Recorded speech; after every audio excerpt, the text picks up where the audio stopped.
12:45 මේ ශ්‍රී ලංකා ගුවන්විදුලි සංස්ථාවයි. මෙන්න ප්‍රවෘත්ති. සංස්කරණීය ඉනු කබ්‍රෝහිය. ප්‍රකාශය බද්‍රජිත් සෞම්‍ය. පැන්ඩෝරා පේපර්ස්හි නම සඳහන් ශ්‍රී ලාංකිකයන් පිළිබඳ ජනපති නියමයෙන් කඩිනම් පරීක්ෂණ. ගුරු විදුහල්පති වැටුප් ගැටලුවට ඉදිරි අයවැය මගින් අධීර කිහිපයක් යටතේ විසඳුම්. විදෙස් රටවල ලක්සල අලවිසල් ආරම්භ කිරීමේ වැඩපිළිවෙලක්. ජනාධිපතිවරයාගේ වැය ශීර්ෂයේ වැඩිම කප්පාදුව මෙවර අයවැයෙන්. නිසි ප්‍රමිතියකින් තොර පොහොර කිසිදු ආකාරයකින් ආනයනය නොකරන බවට රජයෙන් සහතිකයක්. නව පරපුරේ ගායිකා යොහානිද සිල්වා මෙනවිය ශ්‍රී ලංකාවේ සංචාරක කර්මාන්තයේ ප්‍රවර්ධනයට. පන්දුවාර 2020 ලෝක කුසලාන ක්‍රිකට් තරඟාවලියේ මෙරට නිල ගුවන්විදුලිය ලෙස ජාතික ගුවන්විදුලිය ප්‍රකාශයට පත් කෙරේ. ප්‍රංශ ජනාධිපති සහ ඇමරිකනු රාජ්‍ය ලේකම්වරයා අතර සාකච්ඡාවක්.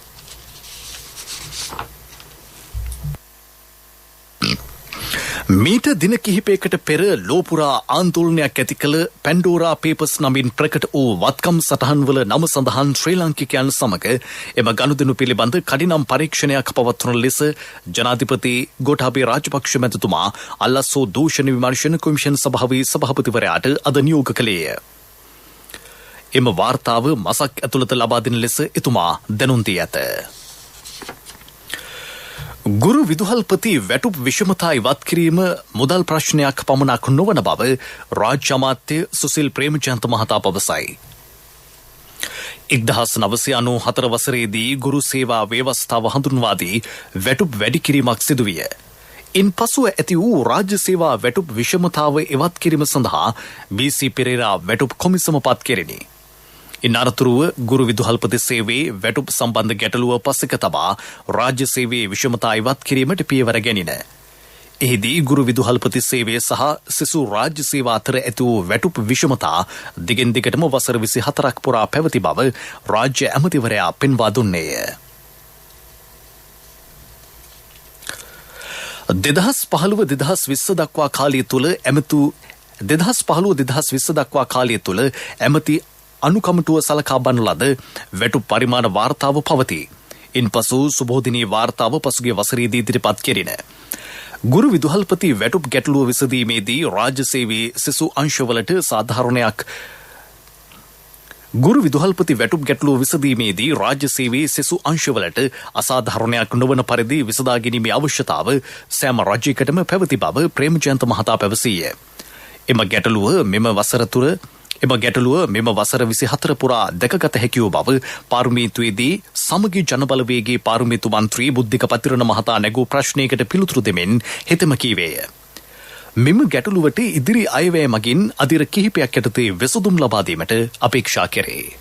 ඔබතුමා කියන විදිහට මුල්‍ය ප්‍රශ්නයක් එක පැත්තකින් මේ කොවිඩ්-19 අභිවස්ථාවේ තිබෙන අතර ඊට අමතරව මේ ප්‍රශ්නේ විසඳීමේදී සෙසු රාජ්‍ය සේවන්ට යම් අවඩක් නොවන ආකාරයට විසඳා ගැනීමේ අවශ්‍යතාවය හැම රජයකටම තිබුණු බව තමයි අවුරුදු 24ක් තිස්සේ මේක විසඳා ගන්නට බැරි වෙච්ච එකේ හේතුව. ඒක නිසා මම පැහැදිලිව සඳහන් කරනවා ඒකට දැන් ඇමති අනුකමිටුවේ වාර්තාව අනුව එහි සාධනීය ලක්ෂණ අනුව විසඳුම් ක්‍රියාමාර්ගයකට රජය අවතීර්ණ වෙලා තිනවා. ඒ වගේම යම් පොරොන්දුවක් එහෙම නැත්නම් යම් ප්‍රකාශයක් වෙලා තිනවා අමාත්‍යාංශය මගින් ගුරු විදුහල්පති වෘත්තීය සමිති වලට එළඹෙන අය මගින් මේකේ යම් අධීරයන් ආකාරයෙන් හෝ විසඳා ගැනීමේ ක්‍රියාමාර්ගයකට යනවා. ඒක නිසා මම බලයිමු. හැබැයි මේ විසඳුම් ක්‍රියාමාර්ගයට යාම සඳහා දැනට රජයේ හැටියට අරගෙන තියෙන තීන්දුව මත කටයුතු කරගෙන යනවා. විදේශීය ආයෝජකයන් මගින් විදේශ රටවල ලක්සල අලවිසල් ආරම්භ කිරීමේ වැඩපිළිවෙලක් ක්‍රියාත්මක කරන බව රාජ්‍ය අමාත්‍ය දයාසිරි ජයසේකර මහතා පවසයි. මේ සඳහා රජයේ කිසිදු මුදලක් වැය නොකරන බව ඇමතිවරයා පැවසුවේ ශාන්ත බණ්ඩාර පාර්ලිමේන්තු මන්ත්‍රීවරයා නැගූ ප්‍රශ්නයකට පිළිතුරු දෙමිනි. ප්‍රේෂකර්මාන්තය මගින් ශ්‍රී ලංකාවට විදේශ විනිමය උපයා ගැනීමට ගෙන ඇති ක්‍රියාමාර්ග පිළිබඳ මෙහිදී ශාන්ත බණ්ඩාර මන්ත්‍රීවරයා ප්‍රශ්න කළේය. මෙම වැඩපිළිවෙල ඩුබායි, ජපානය, බ්‍රිතාන්‍ය, රුසියාව වැනි රටවල ක්‍රියාත්මක කිරීමට සැලසුම් කර තිබේ. එමගින් රටට විදේශ විනිමය උපයා ගැනීම අරමුණයි. දේශීයව ප්‍රචලිතව පැවති ප්‍රේෂකර්මාන්තය 1992 වසර වන විට එවකට පැවති රජයේ විකුණා දැමීමට කටයුතු කළේය. වත්මන් රජයේ වැඩපිළිවෙලට අනුව රැකියා අහිමි වූ සේවකයන්ට වන්දි ලබා දීමට මාසිකව රුපියල් මිලියන 18 බැගින් ලබා දීමට කටයුතු කර තිබේ. රුපියල් මිලියන 222ක් මෙමගින් සේවකයන්ට ලබා දීමට කටයුතු කරන බව අමාත්‍යවරයා පැවසීය. ලංකාවේ ලක්ෂලට අයිති සියලුම භාණ්ඩ, නිමි ද්‍රව්‍ය, නිමි ඇඳුම් මේ සියල්ලම ඒ රටවල් වල ලක්ෂල 9න් ෆ්‍රැන්චයිස් එකක් ඕපන් කරන්න. ඒකෙදි අපි සාමාන්‍යයෙන් අවුරුද්දකට පළවෙනි වතාවේ ඩොලර් 5000ක ප්‍රමාණයක් ඔවුන්ගෙන් අපි ගන්නවා. ඊට අමතරව තවත් අවුරුද්දක දික් කරනකොට තවත් ඩොලර් 5000ක ප්‍රමාණයක් අපි ගන්නවා. ඒ නිසා දැන් රටවල් ගණනාවක් මේකට අපි ඇතුළත් වෙලා තිබෙනවා. ඒ අනුව පළවෙනියෙන් අපි ඩුබායි රටත් එක්ක මූලික ගිවිසුම අත්සන් කරා. අද අපි අත්සන් කරනවා ජපානයත් එක්ක. සිකුරාදා අපි අත්සන් කරනවා මහා බ්‍රිතාන්‍යයත් එක්ක. මේ විදිහට රටවල් ගණනාවක් ඊළඟට රුසියාව, චීනය, ඕස්ට්‍රේලියාව වගේ රටවල් ගණනාවක් දැනට අපෙන් මේක ඉල්ලලා තිබෙනවා. මම හිතන්නේ මේක තාම හොඳ අවස්ථාවක් ලංකාවේ දේශීය නිර්මාණකරුවන්ට තමන්ගේ භාණ්ඩ විකුණා ගැනීම සඳහා වන කියාවක් ලැබිලා තිනවා. මම හිතන්නේ පළවෙනි වැඩපිළිවෙල අපි අත්සන් කරේ ඇමරිකා එක්සත් ජනපදයේ ෆ්ලොරිඩා නගරයත් එක්ක. එහි භාණ්ඩ දැන් අපි සියල්ලම සකස් කරලා අවසానයි. ඊටාම ඉක්මනින් ලංකාවෙන් කන්ටේනර්ස් 2ක විතර ප්‍රමාණයක බඩු ඇමරිකාවට යවන වැඩපිළිවෙල පටන් ගන්න තියෙනවා. මේක ලොකු අවස්ථාවක් අපේ සාමාන්‍ය ග්‍රාමීය නිෂ්පාදකයන්ට විශේෂයෙන්ම බතික්, ඒ වගේම අත්‍යන්ත පේශකර්ම භාණ්ඩ, ඒ වගේම කුඩා කැටයම්, ස්පයිසස්, තේ මේ සියල්ලම අපි පිටරට යවන වැඩපිළිවෙල සකස් කරලා තියෙනවා. ලක්ෂල හරහාමකාවට විශාල වශයෙන් ඩොලර් ලබා ගැනීම සඳහා වන ශක්තිමත් වැඩපිළිවෙලක් විදිහට අපි ආරම්භ කරපු ක්‍රියාවලිය. ජනතාවට තුන්වන එන්නත් මාත්‍රාව ලබා දීම සඳහා ෆයිසර් එන්නත් මිලියන 14ක් ඇනවුම් කළ බවත් පසුගිය සතියේ එම ඇනවුම සංශෝධනය කිරීමට සිදු වූ බවත් සෞඛ්‍ය අමාත්‍ය කිහිලි රඹුක්වැල්ල මහතා කියයි. රජයේ තෙවැනි එන්නත් මාත්‍රාවක් ලබා දෙන බවට පළවන වාර්තා සම්බන්ධයෙන් සමගී ජනබලවේගයේ බුද්ධික පතිරණ පාර්ලිමේන්තු මන්ත්‍රීවරයා නැගූ ප්‍රශ්නයකට පිළිතුරු දෙමින් රඹුක්වැල්ල මහතා මේ බව කීවේය. මේ වන විට අවශ්‍ය එන්නත් ප්‍රමාණයට වඩා වැඩියෙන් ඇනවුම් කර තිබේ. එය එන්නත් මිලියන 6.8ක ස්ථාවර ප්‍රමාණයක් ලෙස හඳුන්වා දී හැකි බව ඔහු පැවසීය.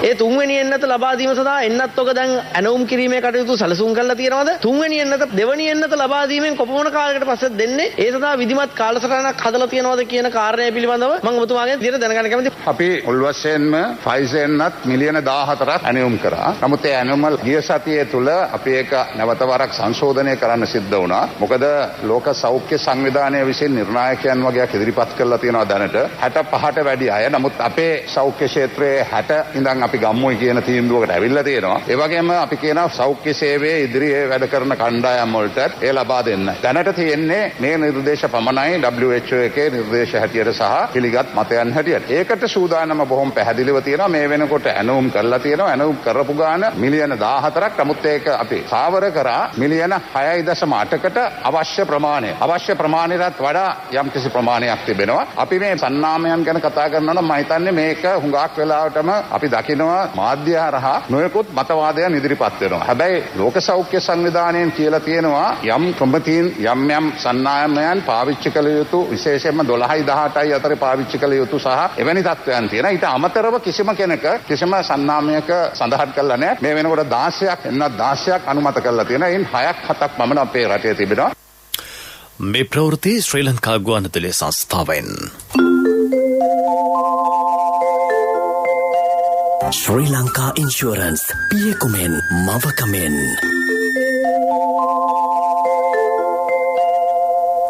මෙරට ඉතිහාසයේ ජනාධිපතිවරයාගේ වැශීෂී වැඩිම කප්පාදුව මෙවර අයවයෙන් සිදු කර ඇතැයි අමාත්‍ය ඩලස් අල්හප්පෙරුම මහතා පවසයි.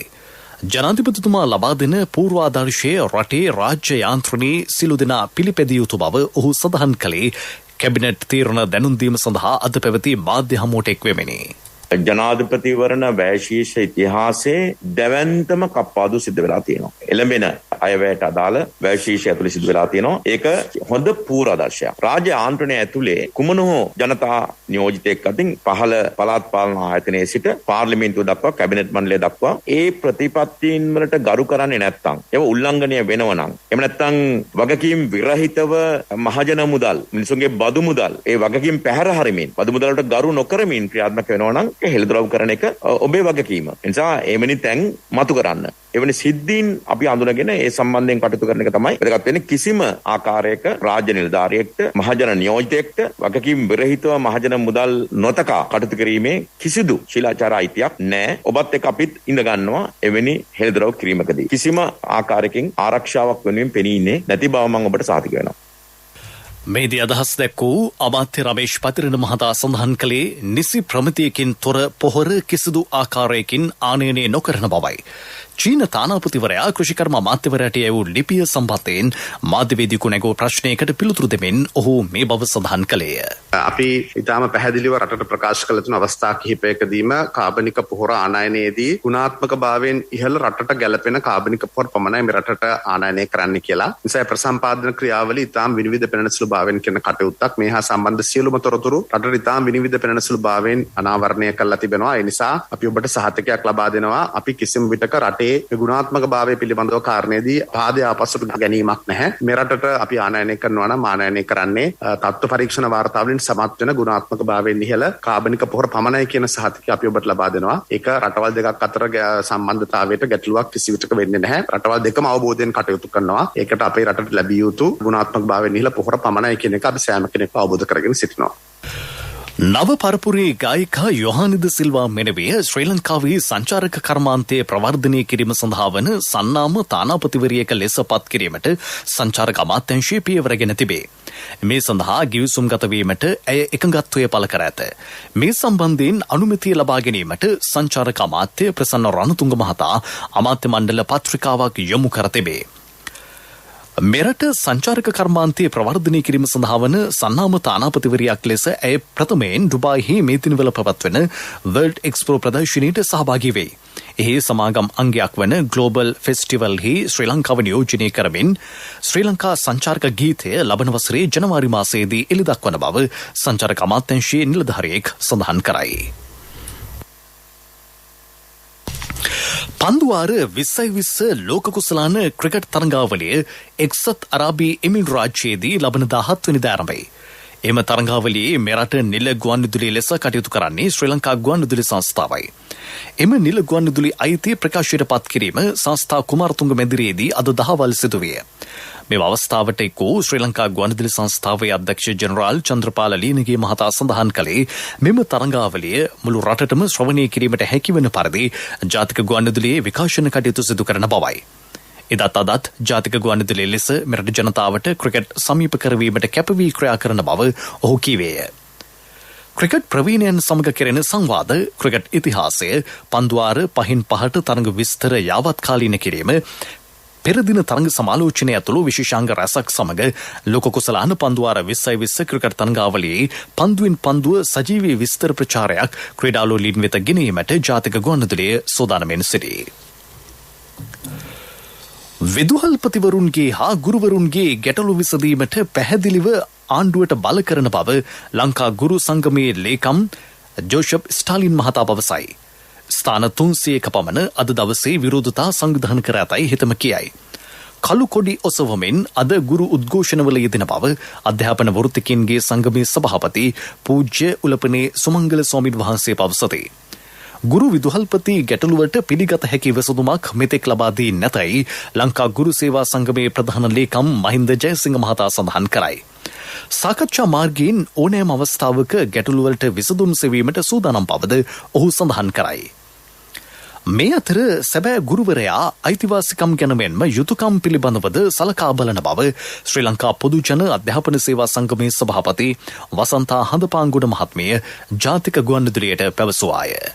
ගුරුවරු කියන්නේ මුදල් පසුපස හඹා යන්නේ අය නෙවෙයි. ඉතිහාසෙ ඉඳලා මේ දක්වාම යට කරපු ගුරුවරු මුදල් ගැන හිතලා නෙවෙයි Tamanට ලැබෙන සොච්චම් වැටුප වුණත් ඒවා දරුවෝ වෙනුවෙන් ජාතියේ දූපුතුන්ට තමයි වැය කළේ. හුඟක් වෙලාවට හුඟක් ගුරුවරු ඒ සැබෑ ගුරුවරු දරුවන්ට ආදරය කරපු ඒ අතීතයේ ජීවත් වුණු සහ දැනටත් ඉන්න සැබෑ ගුරුවරුන්ට මගේ ගෞරවය, මගේ ස්තුතිය, ඒ වගේම සුබ පැතුම. ඔවුන් විශ්‍රාම ගිහින් ඉන්නවා නම් උන්ට නිදුක් නිරෝගී සුවය, අපාතරින් සමුගෙන තියනවා නම් උන්ට නිර්වාණ සුවය ප්‍රාර්ථනා කරනවා, දීර්ඝායුෂ ප්‍රාර්ථනා කරනවා. දැනට සේවයේ ඉන්න සැබෑ ගුරුවරයාට මම මගේ ප්‍රණාමය පුද කරනවා. දරුවෝ වෙනුවෙන් හිතලා පාසල්වල කටයුතු කරන ඒ ගුරුවරුන්ට. එහෙම නැතුව ගුරු සේවයේ මස්ත බාල්දු කරලා මේ වගේ උතුම් වෘත්තියක්, මේක වෘත්තියක් විතරක් නෙවෙයි සේවයක්. ගුරුවරයා කියන්නේ ඒක වරමක්. මේක වරම හැමෝටම ඒ වරම ලැබෙන. වෛද්‍යවරයා කියන්නේ වෛද්‍යරට වරමක් තියෙනවා. ගුරුවරයා කියන්නේ ගුරුවරයාට වරමක් තියෙනවා. එහෙම නැතුව අනිසේවා ඒ විදිහට හඳුන්වන්නේ නැහැ. මේ වරම අපට ලැබුණේ අපේ ජාතියේ දරුවන්ට උන් හරි මඟට යොමු කරන්න. මීළඟට ප්‍රමුඛ පුවත. දරුවන්ට ආදරය නිදහස තරම්ම අගනාදේ දැනුම. දැනුම හඹා යන දරුවන් පසුපසින්ම ඉඳමින් අත්වැළවන එක දෙමව්පිය අපේ වගකීමක්. දැනුම ධනය කරගත් දරු පරපුරට ශ්‍රී ලංකා ඉන්ෂුරන්ස් මිනිමුතු අධ්‍යාපන සැලසුම්. උසස් අධ්‍යාපන අරමුදලක්, පරිපූර්ණ රැකවරණයක්, සෞඛ්‍ය ආවරණ ඇතුළු අමතර ආවරණ රැසක් සමගින් ඔබේ දරුවාටත් සුරක්ෂිත අනාගතයක් සැලසුම් කරන්න. ශ්‍රී ලංකා ඉන්ෂුරන්ස්, පියෙකුමෙන් මවකමෙන්. ප්‍රමුඛ පුවත ඔබ වෙත ගෙනෙන්නේ සෑම ගෙදරකම සිටිය යුතු වෙද මහත්මයා සිද්ධාලේප. එක්සත් ජාතීන්ගේ පරිසර වැඩසටහනෙහි ආසියා ශාන්තිකර කලාපේ සමාජික රටවල පරිසර බලධාරීන්ගේ 4 වෙනි සැසියේ සභාපති ධුරයට පරිසර අමාත්‍යාංශ ලේකම් විශේෂඥ වෛද්‍ය අනිල් ජාසිංහ මහතා තේරීපත් වී ඇත. කොරියා ජනරජයේ සෝන් නගරයේ ඊයේ පැවති සැසිවාරයේදී ඒ මහතා මේ සඳහා තෝරාපත් කර ගැනින. ඒ අනුව අනිල් ජාසිංහ මහතා ලබන වසරේ පෙබරවාරි මාසයේ පැවැත්වෙන එක්සත් ජාතීන්ගේ පාරිසරික වැඩසටහනේ 5 වෙනි මහා සභා රැස්වීමේදී ආසියා ශාන්තිකර කලාපේ පරිසර බලධාරීන්ගේ නියෝජිත කාර්යාංශයේ සභාපති ලෙස එම සැසිවාරයේ නියෝජනය කිරීමට නියමිතයි. ආසියා ශාන්තිකර කලාපේ රටවල් 47ක පරිසර අමාත්‍යවරු සහ බලධාරීහු ආසියා ශාන්තිකර කලාපේ සමාජික රටවල පරිසර බලධාරීන්ගේ සමුළුව නියෝජනය කරති. ප්‍රමුඛතම පුවත ඔබ වෙත ගෙන ආවේ සිද්ධාලේප ලක්වියාව. ශක්ති හඬ අවධානය පිණිසයි. අලුත්ගම මතුගම අගලවත්ත ඒකාබද්ධ ජල සම්පාදන ව්‍යාපෘතියේ නඩත්තු කටයුත්තක් හේතුවෙන් ප්‍රදේශ රැසකට හෙට පෙරවරු 8 සිට පසුදා අලුයම 2 දක්වා පැය 18ක කාලයක් ජල සැපයුම අත්හිටුවන බව ජාතික ජල සම්පාදන හා ජලාපවහන මණ්ඩලය දැනුම් දෙයි. බේරුවල දර්ගානගරයේ අලුත්ගම බෙන්තර කළුවාමෝදර පිළිමිනාවත්ත බෝම්බුවල පයාගල සහ මග්ගොන හිම ප්‍රදේශ වේ. විදෙස් පුවත්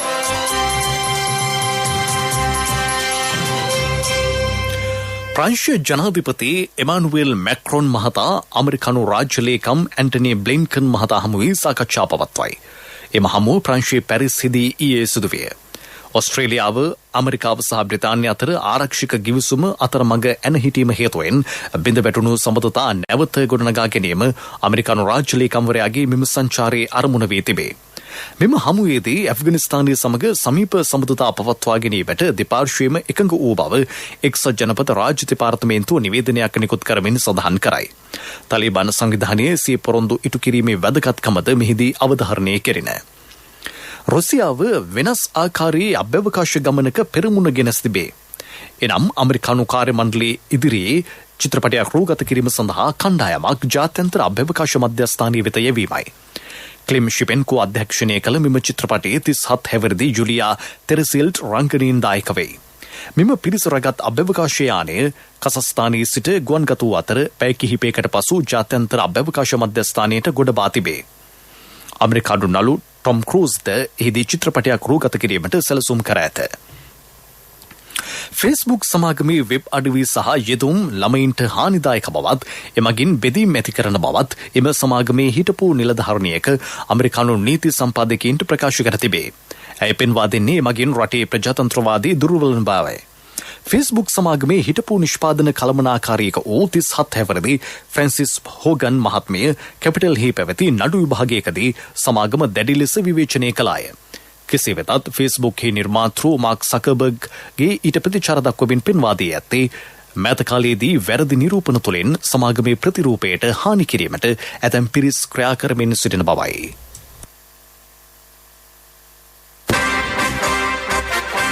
පෙරසර සංවර්ධනයක පුවත් සම්පින්ඩනය සංවර්ධන පුවත්.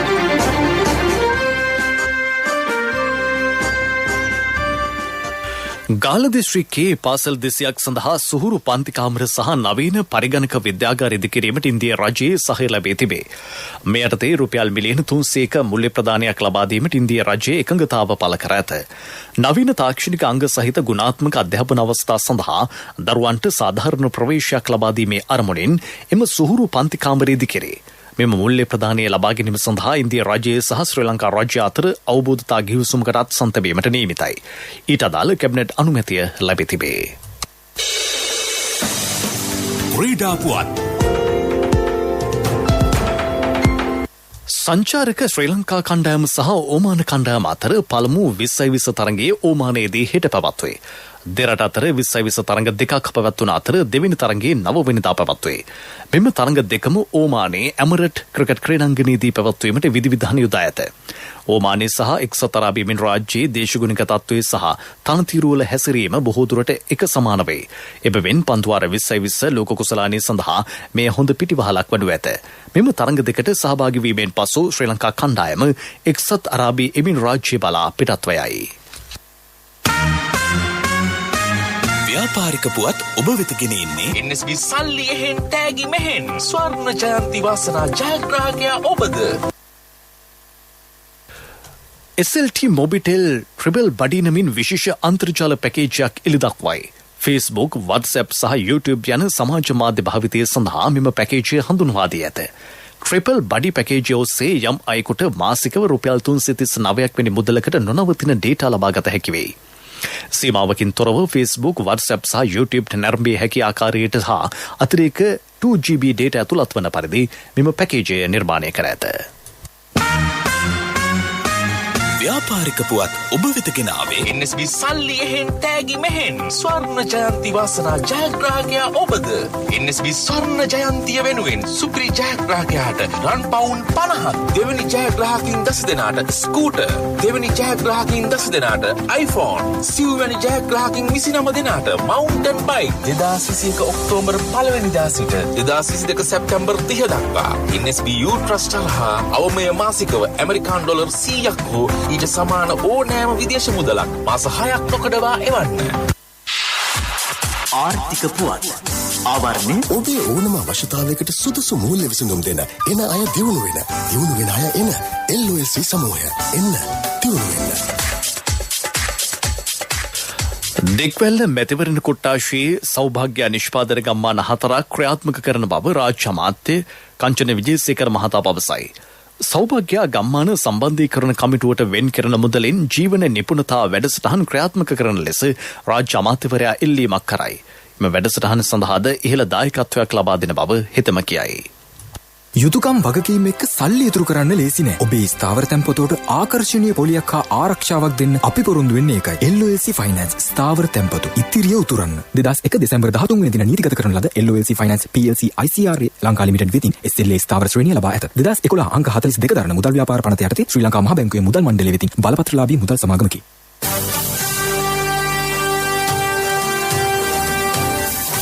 කාලගුණ වාර්තාව බස්නාහිර සබරගමුව මධ්‍යම වයඹ සහ දකුණු පළාත්වල වරින් වර වැසි ඇතිවන බව කාලුගුණිද්දා දෙපාර්තමේන්තුව නිවේදනය කරයි. සෙසු ප්‍රදේශවල රාත්‍රී කාලයේදී ගිගුරුම් සහිත වැසි ඇතිවිය හැකිය.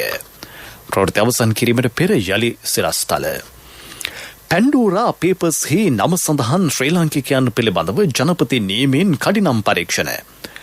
ගුරු විදුහල්පති වැටුප් ගැටලුවට ඉදිරි අයවැය මගින් අදිර කිහිපයකින් විසඳුම්. විදේශ රටවල ලක්සල අලුවිසල් ආරම්භ කිරීමේ වැඩපිළිවෙලක්. ජනාධිපතිවරයාගේ වැයශීෂයේ වැඩිම කප්පාදුව මෙවර අයවැයෙන්. නිසි ප්‍රමිතියකින් තොර පොහොර කිසිදු ආකාරයකින් ආනයනය නොකරන බවට රජයෙන් සහතිකයක්. නව පරපුරේ ගායිකා යොහානිද සිල්වා මෙනවිය ශ්‍රී ලංකාවේ සංචාරක කර්මාන්තයේ ප්‍රවර්ධනයට. පන්දුවාර 2020 ලෝක කුසලාන ක්‍රිකට් තරඟාවලියේ මෙරට නිල ගුවන්විදුලිය ලෙස ජාතික ගුවන්විදුලිය ප්‍රකාශයට පත් කරේ. ප්‍රංශ ජනාධිපති සහ අමරිකානු රාජ්‍ය ලේකම්වරයා අතර සාකච්ඡාවක්. අපගේ මෙම ප්‍රවෘත්ති ප්‍රකාශය www.slbc.lk වෙබ් අඩවිය ඔස්සේද සවන් දිය හැකියි. දේවා ප්‍රවෘත්ති ඉන් සමාප්තයි. මීළඟ ප්‍රධාන ප්‍රවෘත්ති ප්‍රකාශය සවස 6ට බලාපොරොත්තු වන්න.